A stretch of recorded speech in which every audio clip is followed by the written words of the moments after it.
All right, so I would like to introduce Dr. Kristin Hoeft. She is an assistant professor with the Division of Oral Health or Oral Epidemiology and Dental Public Health at University of California, San Francisco School of Dentistry.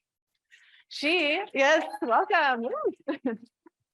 She is also the director of the California Oral Health Technical Assistance Center, COTAC, and chairs the Communication and Oral Health Literacy Work Group. So she will be pitching Advancing Communication and Oral Health Literacy.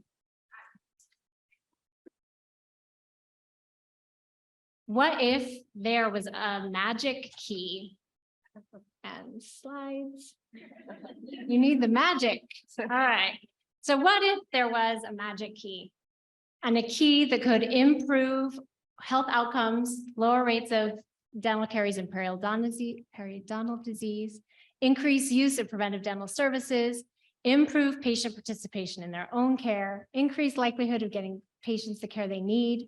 This is the strongest predictor of health outcomes, and it could improve the effectiveness of other activities and initiatives.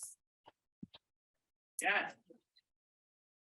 What if this key was so important that it has 6 healthy people objectives, a dedicated action plan from the Department of Health and Human Services and the American Dental Association?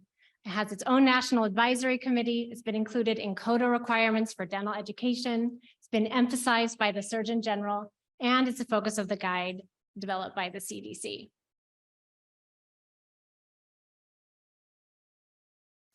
What do you think the magic key is? What could it be?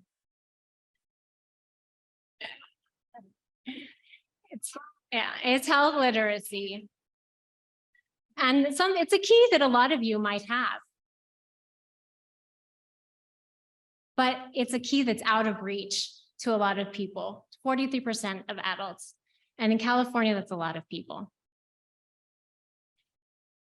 Y para los que no hablan español, quiero darles un ejemplo de cómo se siente de recibir información en una forma difícil de entender.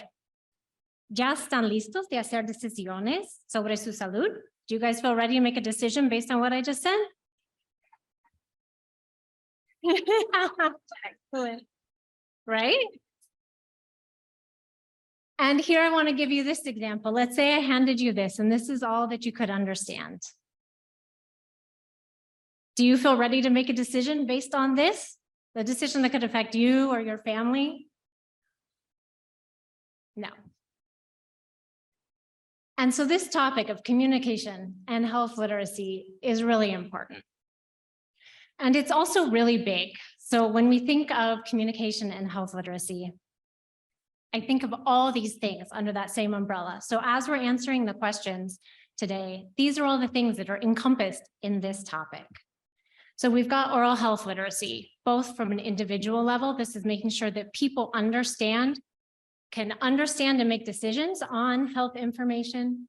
It's also making sure that our providers can provide information in a way that helps patients understand and make decisions on that information. And also our organizations and outreach efforts are reaching the people that we intended to meet in a way that makes sure that they understand and can use the information that we're giving them to make decisions. This encompasses plain communication. So this is make sure that everything that we create, our materials, our campaigns, our messages, are accessible and understandable to multiple communities. And this is super important. This topic is super, super important for access and equity, to make sure that our materials are available in all the languages. I think it's 17% of California, no, it's 20% of Californians are English as second language or English language learners, and 17% of our students in our schools. This is a lot of people, and there's many different languages. And it's super important also relating to cultural humility and making sure that our communication resonates with everybody that we're trying to reach. And the additional component under this topic is promotion, awareness, and social media. This part really helps us amplify all of the components of everything else that was spoken about today and will be spoken about this afternoon.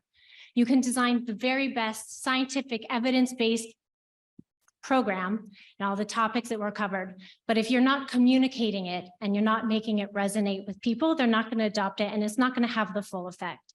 So I think of communication as the key that unlocks the full potential of everything that we do.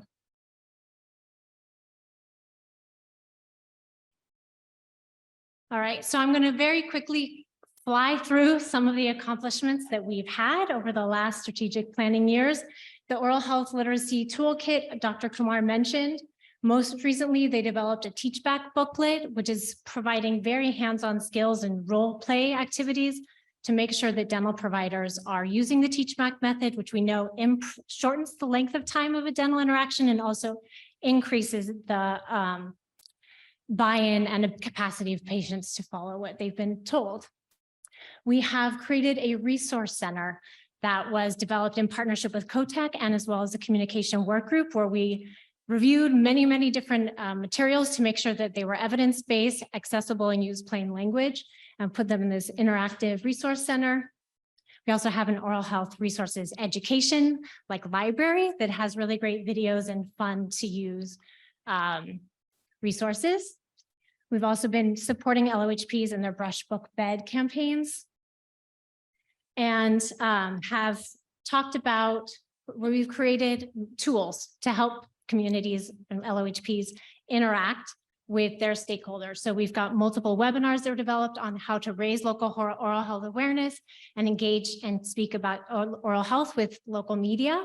We've created letter templates in partnership with Children Now did it, to create, to reach out to and communicate the importance of oral health to a wide variety of stakeholders.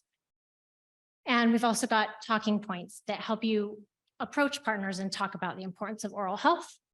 We've also got social media components with the kindergarten oral health, social media toolkit, and social media gallery, the Smile California. It's on our website. Thinking of websites, 77% of LOHPs now have oral health, have websites. And we held a webinar in the fall highlighting some of those websites and helping LOHPs design their own. Now I'm going to talk about very quickly the vision for the future and opportunities. So some of the things that I think are still out there for us to continue to work on are improving our online and social media. In our recent needs assessment through COTEC, we learned that 77% of the LOHPs use Facebook. So I feel like that's a pretty high percentage of you all, and that's a way that we can, something that we can harness to use it for some kind of good purpose going forward. One barrier that we had the last time around is that it's very difficult for LOHPs to use the social media. There's a lot of barriers, administrational barriers. And so I think we could look into that more about what are some workarounds and how can we overcome those barriers to help us amplify social media, because we know that's where a lot of people are. And finally, I think we continue to develop communication aids like some of the ones I just highlighted.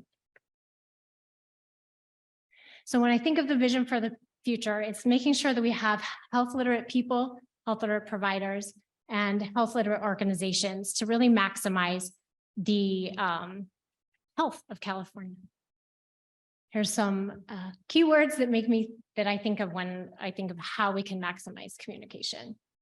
And so advancing communication and oral health literacy is using the magic key to unlock the full potential of all our oral health activities.